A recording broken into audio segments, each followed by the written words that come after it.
Begini masalah solusi ya. Saya punya sekian cerita. Tadi sudah dipuji ahli Quran. Saya cerita yang Quran saja.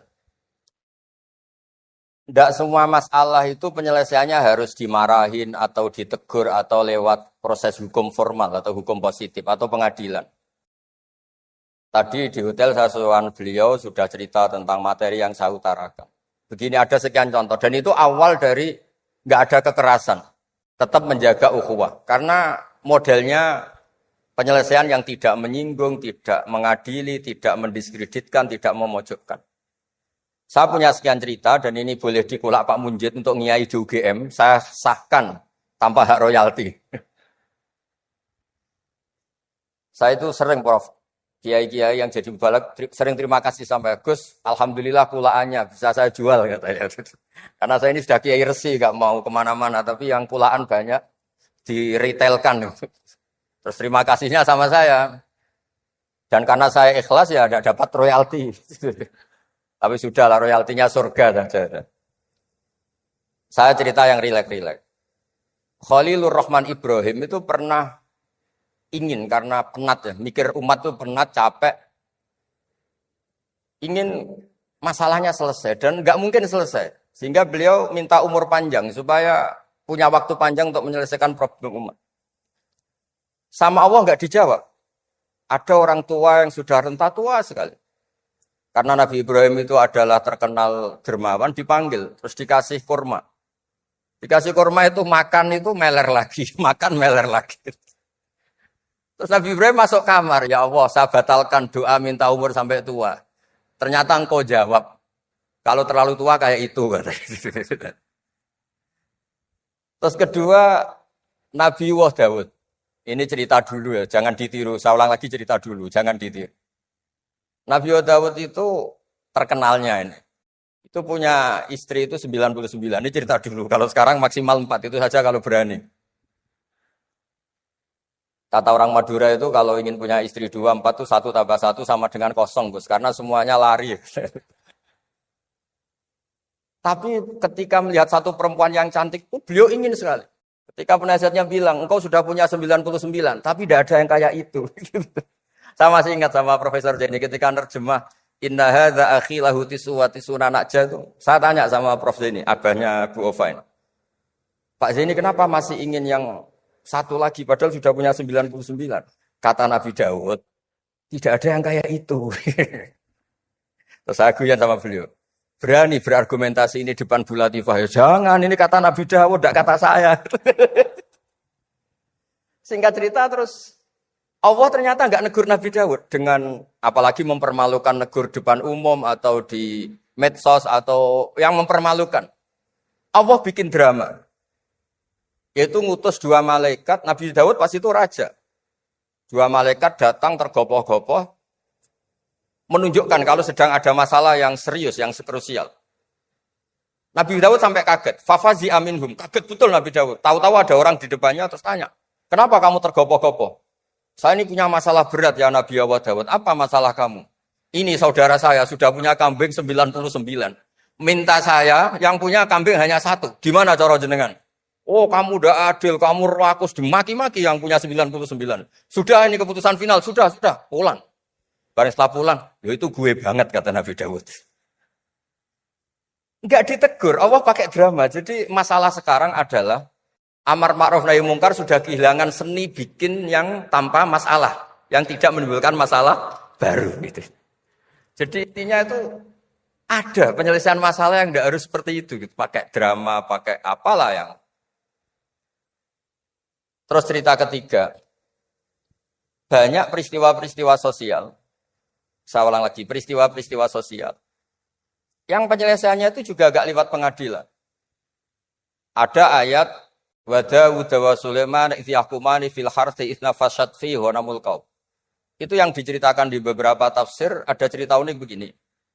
Ada 2 perempuan kakak beradik, sama-sama punya anak. Kebetulan sama-sama ganteng. Karena masih kecil itu kan mirip. Saya ulang lagi, karena masih kecil itu mirip. Karena sama-sama Arab, enggak Arab sama Kebumen. Kalau sama Kebumen kan hidungnya beda, sama-sama Arab, bukan sama-sama Arab, sama-sama ganteng. Singkat cerita, yang satu ini dimakan serigala, anaknya yang satu dimakan serigala. Kemudian semuanya mengklaim yang dimakan tuh anak kamu, bukan anak saya. Sehingga anak satu ini milik saya. Yang satu bilang, ini anak saya yang selamat, yang anak kamu dimakan serigala. Nabi Daud ketika ada pengadilan seperti itu menghukumi yang argumentasinya meyakinkan. Sudah ini milik kamu karena kamu lebih berargumentasi. Setelah keluar, kata Nabi Sulaiman pas itu masih kecil. Kalau hakimnya saya, keputusannya tidak seperti itu. Karena Nabi Dawud itu demokratis. Saya pokoknya tidak akan keluar dari jalur Quran sebagai pemenuhan karena saya Profesor Quraisy, Profesor Zain itu orang yang sangat menukili Quran. Terus kata Nabi Dawud, Sulaiman sini, sudah kamu saja yang mengadili. Ternyata apa Nabi Sulaiman itu? Ngambil pisau. Mana anak yang selamat? Ini, udah kita bagi dua saja supaya agak konflik gitu. Terus ada yang nangis histeris. Nangis, nangis. Yang satu tenang saja. Terus sama Nabi Sulaiman, anaknya dikasihkan yang nangis. Ini ibu beneran ini. Berarti ini ibunya beneran ini. Anaknya mau dipotong nangis. Kamu mesti enggak. Masa anaknya mau dipotong diam aja? Jadi ternyata sebagian pengadilan dulu itu pakai perangkat psikologis. Gak mungkin secara naluri normal orang anaknya mau dipotong membiarkan, itu pasti tidak ibunya itu. Akhirnya dimenangkan yang nangis tadi. Jadi banyak cerita di literatur saya. Itu tidak semua masalah atau kemungkaran atau maksiat atau apa itu diselesaikan pakai cara-cara mempermalukan di depan umum atau pidato berapi-api yang mojokkan sana sih. Cerita saya yang terakhir adalah tentang Rasulullah Muhammad SAW. Itu ada orang yang jenisnya hipersek atau hiper lah. Itu dia mau masuk Islam tuh problemnya karena dilarang zina, dilarang seks bebas. Gaduh di masjid itu.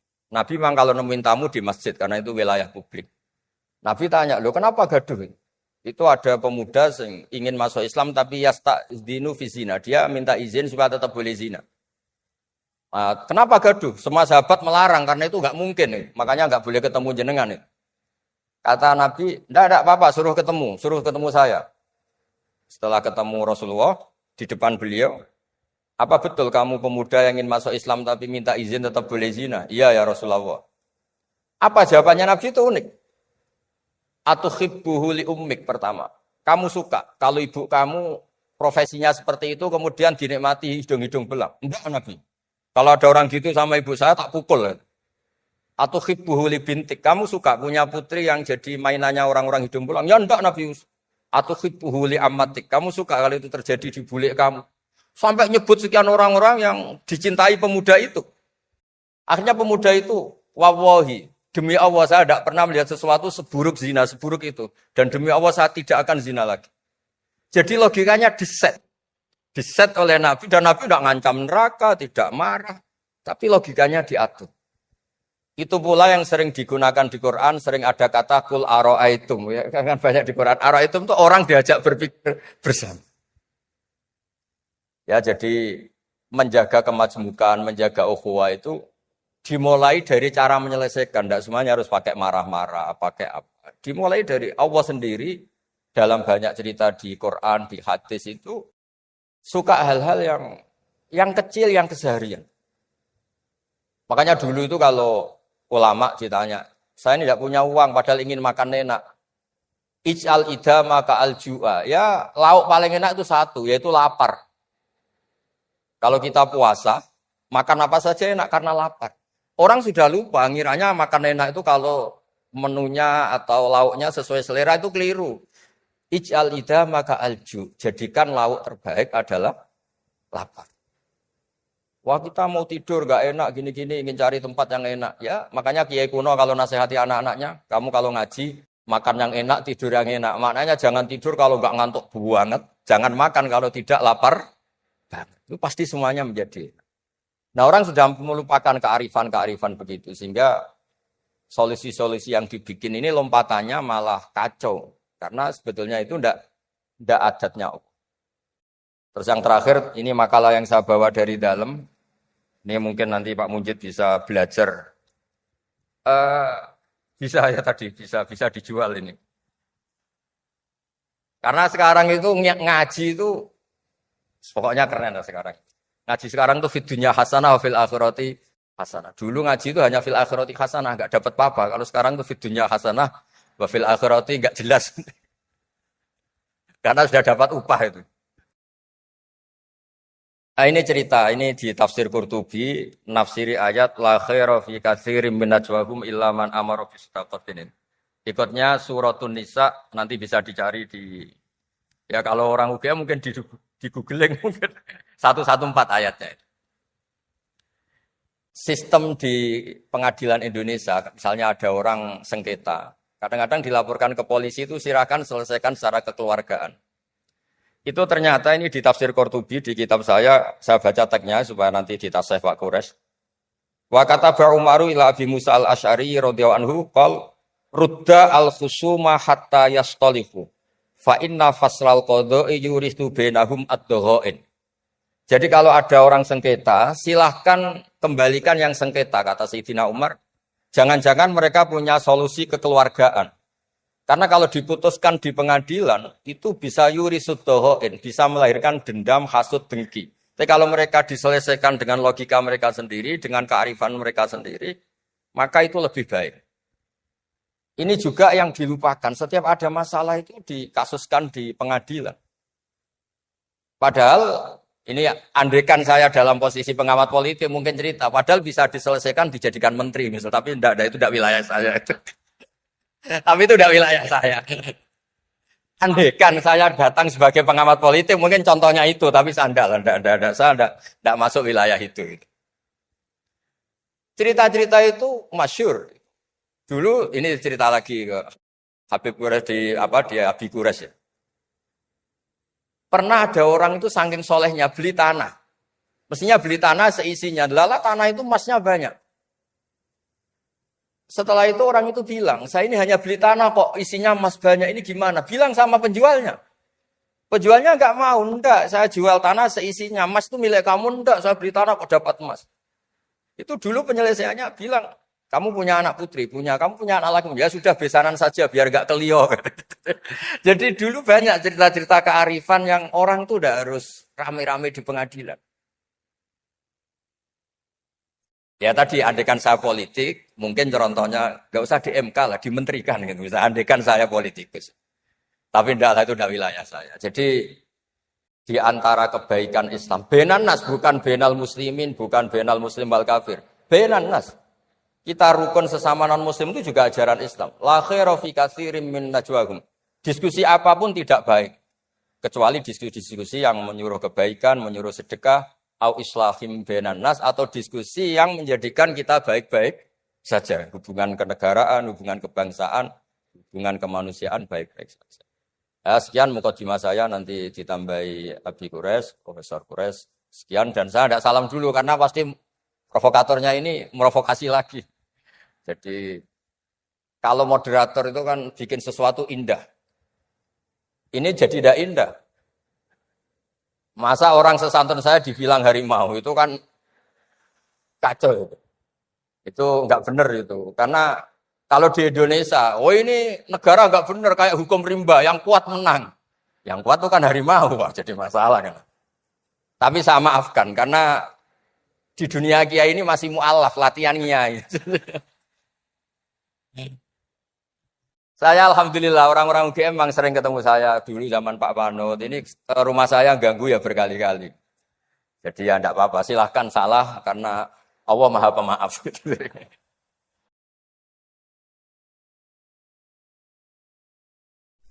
Dulu ketika saya kecil, itu yang paling saya kenang dan semoga ini yang nyata. Itu kalau Syekhona Khalil diundang takziah, ada orang meninggal. Kalau beliau nalkin hanya gini, pokoknya kamu kalau ditanya malaikat, tanya macam-macam, bilang nunggu saya. Nah ternyata di kitab ini beliau ngajarkan cara jawab.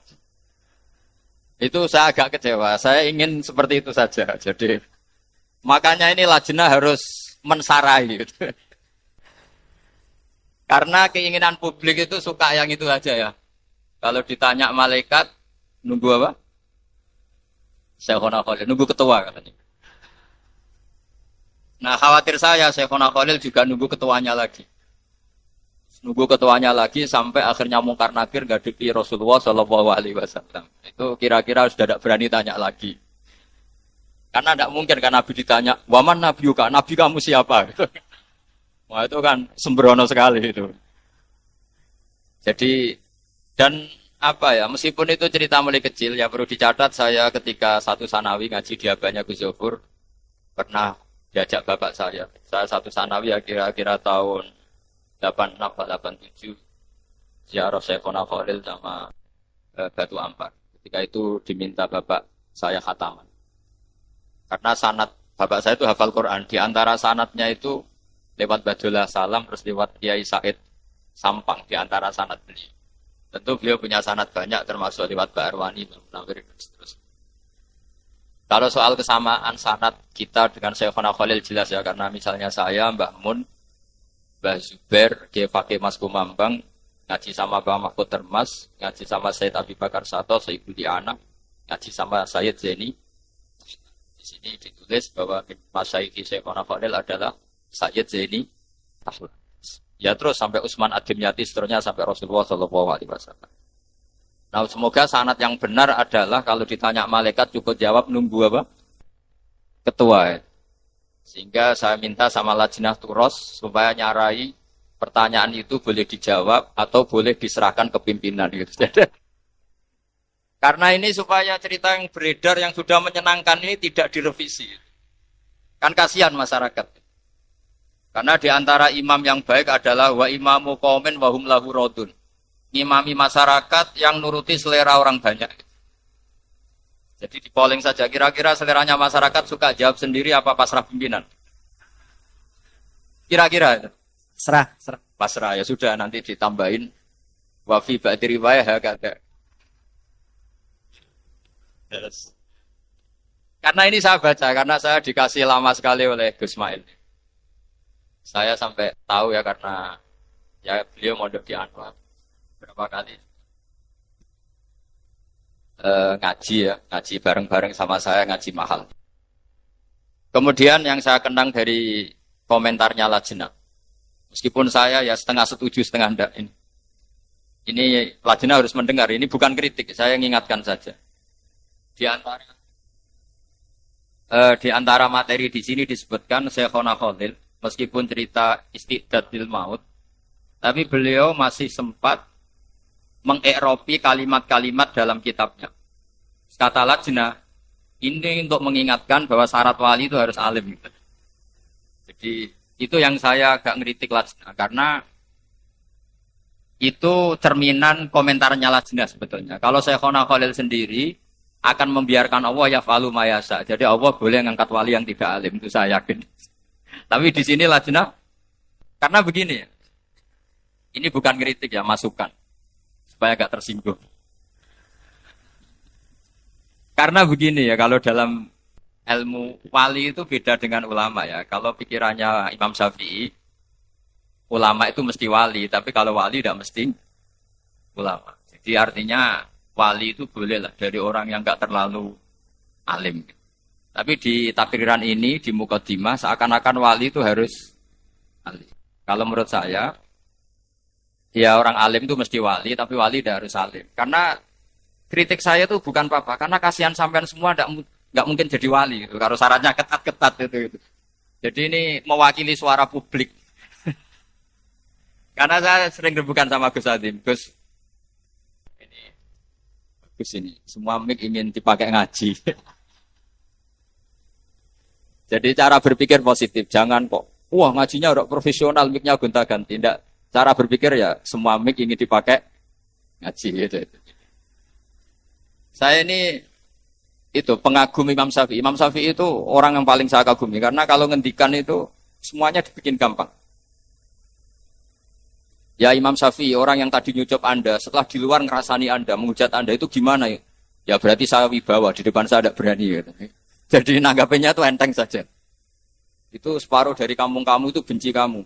Gayanya hormat. Ya baguslah kalau benci. Kalau benci gak akan utang duit. Orang tuh kalau neng-nengan itu kan gak akan minta tolong.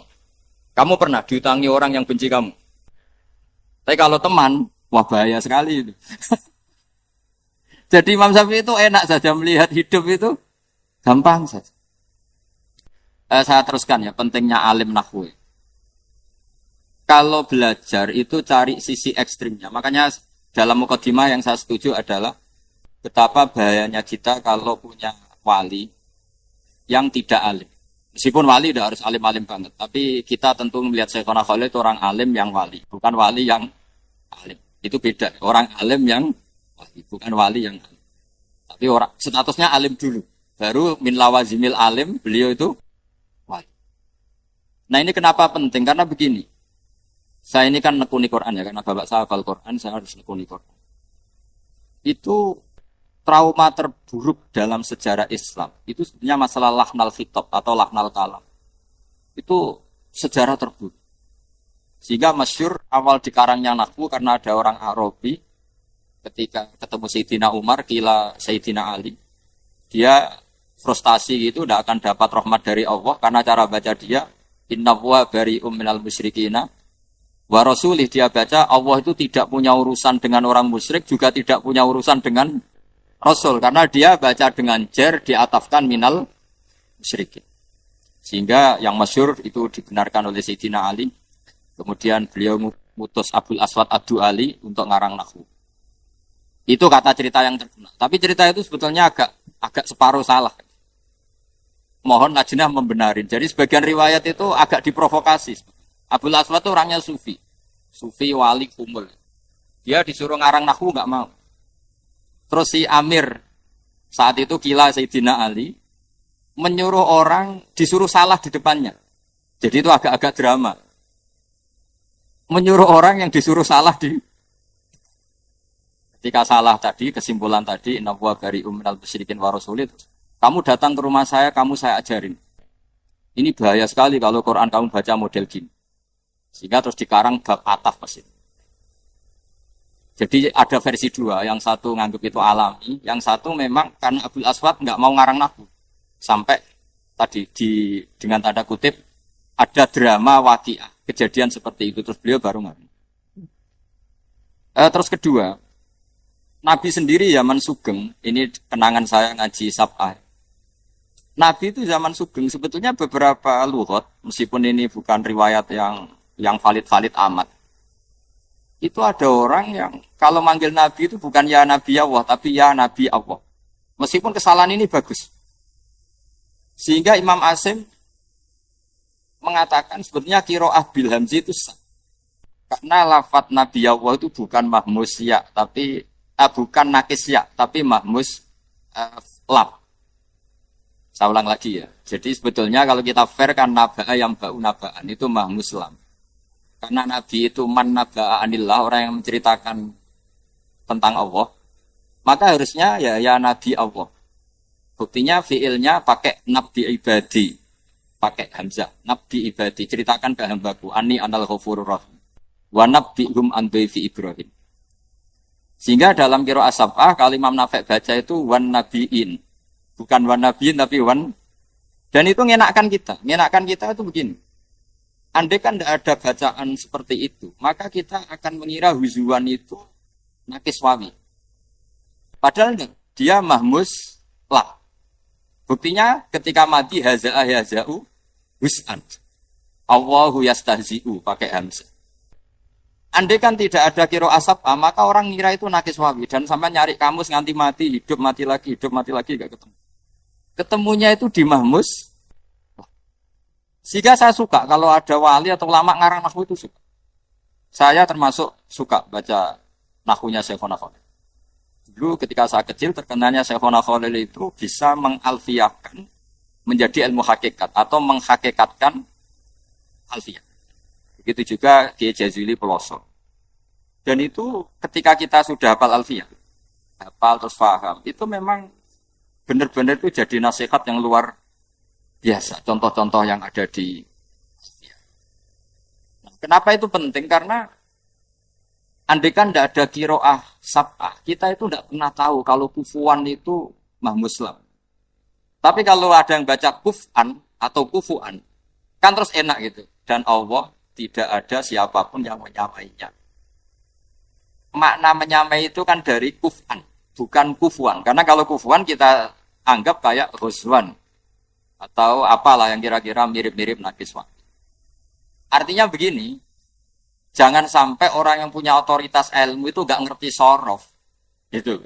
Nanti bahayanya nanti nakis dikira mahmus, mahmus dikira. Itu betapa bahayanya. Saya itu punya kitab yang di situ diceritakan ironis-ironisnya atau naifnya qari yang baca secara salah. Punya banyak kitab lah tentang. Di antaranya adalah ada seorang khotib itu pas khutbah baca ayat wala tankihul musyrikati hatta yu'min wala amatum mu'minatun khairum min musyrikati walau jabat.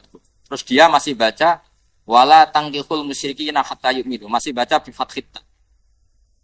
Sehingga maknanya menjadi begini. Wala tangkihulan ojo nekai sira kabeh para lelaki. Ya ojo nekai al musyrikin ing lanangan-lanangan musyrik. Jadi semua yang Arabi itu bilang. Kebetulan si pinggirnya Arabi tadi ulama. Kalau ndak jadi masalah besar. Apa betul itu Quran? Kalau Quran seperti itu hebatnya di mana? Karena berarti kan maknanya wahai para lelaki muslim jangan menikahi lelaki musyrik. Terus kata si ulama tadi, enggak itu enggak Quran, itu kelirunya khotib. Itu khotibnya yang enggak pernah ngaji. Terus yang benar gimana Pak ulama? Yang benar itu yang ayat kedua atau alinea kedua itu bidomitta wala tungkihul musyrikin. Artinya maknanya wala tungkihul lan ojo nekahno sira kabeh ayyuhal auliya aibanatikum, tentu maf'ul behnya dibuang, putri-putri kalian semua atau mauliyatakum ya kalau pakai umum yang Anda waleni. Kamu jangan pernah menikahkan perempuan yang kamu waleni dengan lelaki musyrik. Dan kita betapa fatalnya ketika tak yang kedua kamu baca fat itu kualitas balaghahnya hilang, kualitas maknanya hilang, macam-macamnya hilang. Hanya kesalahan dalam membaca tak bil fathi, bukan bid. Karena kalau bidomit jelas dari angkaha yungkihu ingkahan. Berarti khitabun lil auliya wala tungkihu ayyuhal auliya banatikum ing anak-anak wedon sira kabeh aja mbok nikahno anakmu wedok al musyrikin ing lanangan musyrik. Itu terus clear. Artinya gini, kita misalnya punya guru terkenal wali sudah ditutupi orang banyak terus nahwunya salah. Itu Jibril mesti bingung. Ini Quran saya kok jadi gini, itu gimana itu? Kan kecewa kan nurunkan dengan afshahil lughat dengan kelas terbaik kemudian dibaca dengan secara fatalnya lagi kalau salah digowirit mandi lebih parah lagi karena nanti yang baca benar enggak berani karena takut enggak mandi. Makanya saya senang kalau ada ulama kayak Syekhona Khalil terkenal wali tapi juga terkenal an-nahwi. Saya dulu ngaji Mbah Mun Jamul Jami' loh, kitab yang bulatnya Masya Allah. Senang saya ngaji ulama yang kitab-kitab nahwu yang bulat-bulat. Bahkan itu sampai sepuh ya baca Ibnu Aqil. Sampai sepuh. Itu memang seakan-akan jadi peringatan bahwa syaratnya ulama yang jadi wali, bukan wali yang menjadi ulama, itu memang harus mutabakhir. Bil lughatil arabiyyah atau bil lisanil arabi. Kalau istilahnya Quran itu bil lisanil arabi. Wa innahu latanzilu rabbil alamin nazala bi ruhul amin ala qalbika litakuna minal mundirin bilisanin arabiyyin. Jadi kalau ini di kitab Istidadul Maut maupun Taqriratu Syekhina Khalil itu tetap harus dianalisis sebagai tadi. Jadi ngaji nahwu itu adalah dimulai karena cari ekstrimnya. Termasuk mahdhuf. Mahdhuf itu harus dipelajari. Di sini saya juga baca banyak tentang mahdhuf. Meskipun beliau tidak menyontohkan yang ekstrim. Tapi kalau saya suka menyontohkan yang ekstrim. Misalnya begini. Sampean yakin Fatihah itu kalamu apa enggak? Kalamu kan? Coba kalau tanpa mahdhuf, Allah ngendikan pada Nabi Muhammad, iya anak budu. Muhammad, kepadamu kami menyembah. Berarti Allah menyembah Nabi Muhammad. Betapa bahayanya kalau kita agak ngerti nahwu. Bahwa dalam sekian lafaz kadang ada mahdhuf, ada muqaddar. Maka semua tafsir mesti mengingatkan wa yuqaddaru qabla qaulihi ta'ala iyyaka na'budu qulu. Karena itu satu-satunya cara. Jadi iya karena butuh tetap kalamullah, tapi prosesnya begini. Muhammad, mulai sekarang kamu bilang iya karena butuh. Terus ke Nabi menirukan iya karena butuh. Jadi hadal kalam tarbiyatun minallah, tapi untuk dilafatkan kanjeng Nabi. Bukan Allah melafatkan itu kepada kanjeng. Itu kalau nggak ngerti nahwu, maka iya karena butuh. Oh iya karena butuh kalamullah, berarti qaulullah lin Nabi. Terus kamu bayangkan Allah ngertikan kepada Nabi. Iya, fatal gak itu? Fatal, makanya dibutuhkan kecakapan ahli nahwu yang mengharuskan. Ya seorang lagi yang mengharuskan itu diberi takdiran, yaitu qulu iya kan. Itu ibarat saya punya anak terus saya bilang, "Jong katakan jenengan bapak kula. Anda bapak saya." Kan tentu anak saya tak bilangin, "Kamu bapak saya, jenengan bapak saya." Berarti anak saya terus menirukan jenengan. Tanpa ditakdirkan itu berarti tahakum menghukumi anak itu bapak saya, kan kacau. Itu ahli nahwu yang termasuk contoh terakhir betapa pentingnya nahwu atau balaghah atau apa saja. Di balaghah misalnya diajarkan mawadi'ul fasli wal wasli. Di antara mawadi'ul fasli adalah dua kalimat yang qailnya berbeda harus difasal. Kemudian fasal ini oleh ulama tajwid disebut waqaf, ada yang menyebut takte, ada yang menyebut sakta. Itu urusan ulama tajwid. Tapi kita ngikuti itu yang disebut sakta. Kenapa itu penting? Malah penting sekali. Karena tanpa itu tidak bisa. Misalnya, Alhamdulillahilladzi anzala ala abdil kitaba walam yaj'allahu. Coba kalau tanpa sakta, walam yaj'alan ora gawe sapa Allah lahu ing Quran, ora digawe iwajan, ora digawe bengkok, qayiman ora digawe jejeg. Jadi Quran ya agak jejeg agak bengkok. Itu kan fatal sekali. Karena takut makna seperti itu, maka tidak boleh tasallutul amil, yaitu walam yaj'al ke lafadz iwaja. Tapi ini satu mafhum. Jadi maknanya walam yaj'al iwaja, Allah tidak bikin Quran itu bengkok. Peserta. Maknanya agak bengkok itu apa? Qayyimah. Dengan fasal ini maka lafadz ini dimaknani secara kesimpulan, bukan ada tasallutul amil walam yaj'al mengamalkan ke qayiman. Kalau itu berarti bahaya, berarti walam yaj'al lahu qayiman. Oh itu bisa kafir. Jadi artinya gini. Andaikan kita punya guru terkenal wali keramat terus baca walam yaj'al lahu qayiman, terus kita curiga ini wali model apa kok nyifati Quran seperti itu. Harus digredel itu ada kewalian. Artinya apa? Dengan Syekhona Khalil bisa ngarang kitab nahwu seperti ini, Manzumah Nuzhati Tulab ini mentadrik. Itu menurut saya itu garansi yang kesekian, garansi yang otoritatif bahwa beliau wali. Karena memang soalnya wali itu harus menyelamatkan naskah. Karena agama ini dibawa oleh Quran dan hadis, semuanya betul. Kita bisa membayangkan kalau ulamanya atau walinya saja membaca naskah itu secara apa? Maka dalam guyonan-guyonan ulama dulu sampai ada masyhur itu guyonan itu. Cuma ini nggak ada riwayatnya, hanya guyonan. Ada orang mati gara-gara titik. Gurunya itu memijazahkan abbatun sauda dawaun mingkul ya Pak. Ya, katanya jintan hitam itu obat dari segala penyakit. Muridnya itu naskahnya tuh khayatun sauda. Ular hitam. Karena kalau habba itu bebijian, kalau khayah itu ular hitam itu kan artinya kobra, dicari, dipatok, terus takobal wa minkum takobal ya kan. Itu gara-gara salah naskah, tapi yu'addi ilal maut itu gara-gara apa? Sehingga saya mohon sama inilah jenah, kalau meneliti satu ilmu itu cari sisi ekstrimnya. Nanti kelihatan betapa pentingnya nahwu, pentingnya soroh, pentingnya nahwu yang detail. Ya nahwu yang detail kayak tadi yang sampai mahdzuf tadi. Makanya semua tafsir sama lihat itu. Mesti sebelum ia kena butuh wa yuqaddaru qabla qauli ta'ala ia kena butuh qulu. Karena tanpa itu kamu bayangkan hadza kalamullah li nabi. Terus redaksinya iya karena kan enggak kebayang seperti itu. Yang kebayang adalah Muhammad katakan ke saya kalimat atau kata iya. Ya, jadi saya mempelajari naskah-naskah Syekhona Khalil. Tapi khusus yang soalul malaken mungkar nakir itu naskah itu tolong lajnah menambahi takdiran tadi supaya menguntungkan kita. Gunanya apa? Kita kalau senang wali tapi tidak dapat untungnya kan gitu. Karena kita semua ini ibadah tujar. Mau loyal ya kalau ada untungnya, kalau enggak ya enggak. Ya saya kira demikian. Assalamualaikum warahmatullahi wabarakatuh.